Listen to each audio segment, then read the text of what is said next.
वसमत येथील जिल्हा परिषद शिक्षक नारायण बाबूराव अल्लमखाने यांच्या वयोमानानुसार सेवानिवृत्ती झाल्यामुळे सेवापूर्ती गौरव समारंभ बसवेश्वर मंगल कार्यालय इथं मोठ्या थाटामाटामध्ये पार पडला। आज आपण कार्यक्रमाला जे आलेलो आहोत तो आहे सेवापूर्ती गौरव समारंभ। म्हणजे 31 मे 2024 रोजी आपल्या सेवेचे 58 वर्ष पूर्ण झाल्याच्या नंतर 58व्या वर्षी नियत वयोमानानुसार श्री बाबा अल्लमखाने सर हे सेवानिवृत्त झालेले आहेत। त्यांच्या सेवा गौरवाचा कार्यक्रम कन्या केंद्र वसमत तसेच त्यांचे म्हणजे त्यांनी शाळेची सप्तपदी पूर्ण केलेली आहे। आतापर्यंत त्यांच्या 7 शाळा झालेल्या आहेत। या 7ही शाळांतून विविध त्यांचे सहकारी त्यांचे विद्यार्थी हे या ठिकाणी आवर्जून उपस्थित आहेत। आजच्या या कार्यक्रमाच्या प्रसंगी समाजातील सर्व समाज बांधव अधिकारी पदाधिकारी सगळ्या क्षेत्रातील बंधू भगिनी त्यांना शुभेच्छा देण्यासाठी या ठिकाणी उपस्थित आहेत।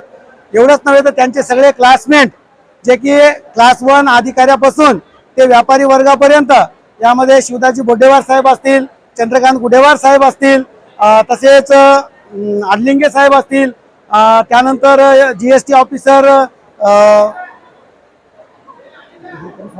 परसवाळे साहेब असतील, सगळे त्यांचे जावाई युवाई असा सगळा एकंदरीत अतिशय छान पद्धतीनं हा सेवापूर्ती गौरवाचा कार्यक्रम या ठिकाणी संपन्न झालेला आहे।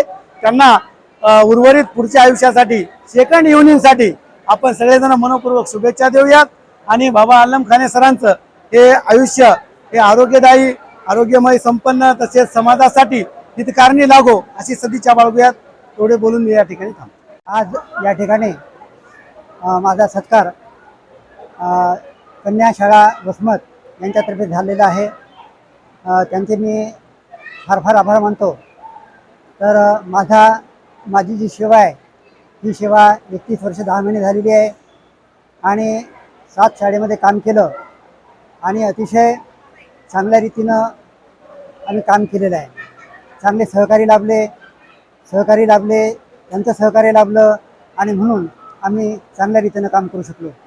आणि आता भविष्यामध्ये आता भरपूर नियोजन आहे, नवीन काम करण्याची उमेद आहे आणि या कार्यक्रमाला माझ्या या सत्कार कार्यक्रमासाठी आमच्या BO ऑफिसचे BO साहेब, त्याचप्रमाणे शिक्षण विस्तार अधिकारी, त्याचप्रमाणे माझे आप्तेष्ट नातेवाईक मित्रमंडळी हे सर्वच या ठिकाणी उपस्थित राहिले त्याबद्दल मी सर्वांचे आभार मानतो। आणि मला त्यांनी ज्या भावी आयुष्यासाठी ज्या शुभेच्छा दिल्या त्यासाठी त्यांचे धन्यवाद मानतो। धन्यवाद।